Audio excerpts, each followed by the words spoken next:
Karibu katika Mohamed Talk. Leo tutamwangazia hayati Ali Hassan Mwinyi, rais wa awamu ya pili Jamhuri ya Muungano wa Tanzania, ambaye anakumbukwa na wengi katika jina la heshima kama la Mzee Ruksa. Mwinyi ana nafasi ya kipekee sana katika historia ya Tanzania kama kiongozi aliyeondoa nchi kutoka kwenye mfumo mgumu wa ujamaa na kiuchumi na kuingiza katika soko huria na demokrasia ya vyama vingi. Maisha ya awali na elimu mwaka 1925 mpaka mwaka 1963. Ali Hassan Mwinyi alizaliwa tarehe 8 Mei mwaka 1925 katika kijiji cha Kivule wilayani Kisarawe, mkoa wa Pwani, Tanganyika wakati huo. Ingawa alizaliwa bara, wazazi wake walihamia Unguja, Zanzibar akiwa bado mdogo sana, takriban miaka minne. Hivyo alikulia na kusoma Zanzibar, jambo lililomfanya akubalike.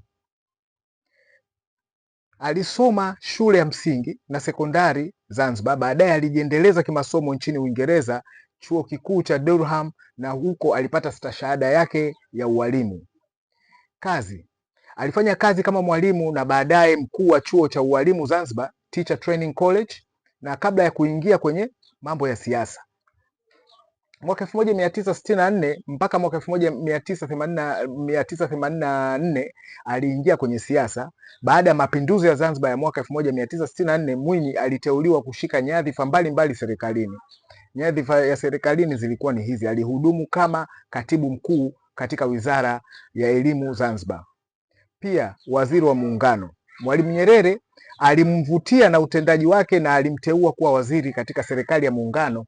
Alishika wizara nyeti kama waziri wa mambo ya ndani. Wakati huo alijiuzuru na kuwajibika kutokana na mauaji ya Shinyanga, kitendo kilichojenga heshima yake ya uwajibikaji. Pia waziri wa mali asili na utalii na kuwa balozi wa Tanzania nchini Misri. Kugeuka kwa mwelekeo mwaka 1984 mpaka mwaka 1985. Nyota ya Mwinyi iling'ara zaidi mwaka 1984. Baada ya kujiuzuru kuwa rais wa Zanzibar Aboud Jumbe kutokana na mgogoro wa kisiasa, kuchafuka kwa hali ya hewa, Mwinyi aliteuliwa kuchukua nafasi hiyo.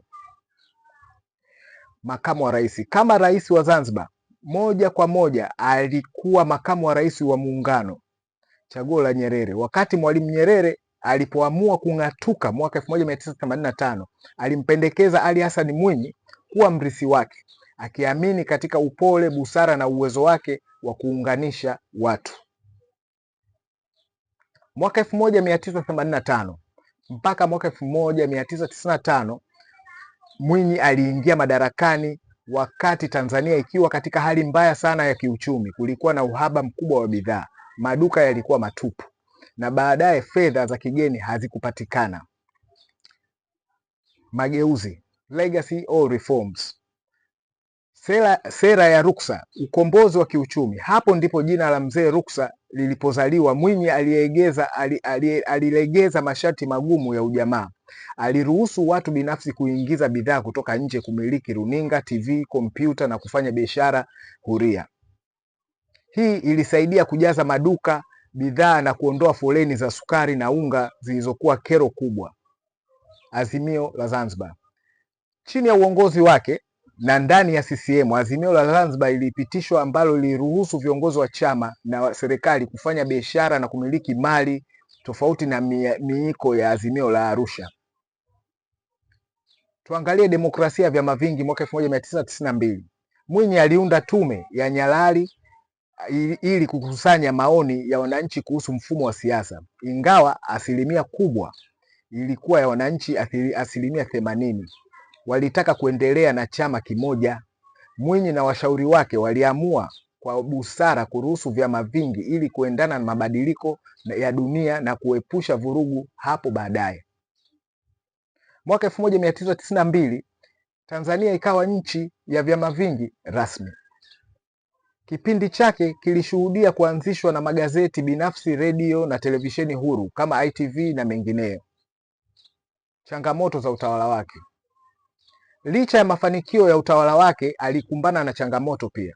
Mfumo wa bei, kufunguka kwa uchumi kuliambatana na kupanda kwa gharama za maisha, tuhuma za rushwa. Uhuru wa kiuchumi ulileta miaya ya rushwa na ukwepaji kodi, jambo lililopelekea Mwalimu Nyerere kukemea hali hiyo kupitia kitabu chake cha Tujisahihishe.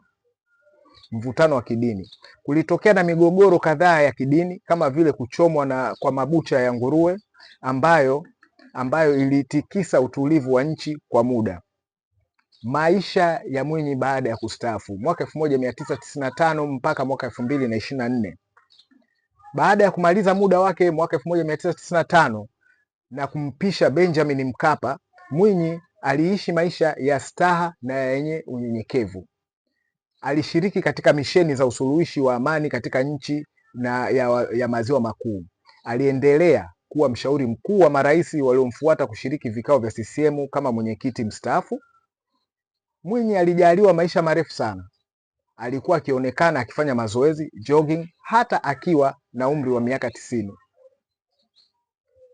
Hayati Ali Hassan Mwinyi alifariki dunia tarehe 29 Februari mwaka 2024 akiwa na umri wa miaka 98 na alizikwa kwa heshima zote.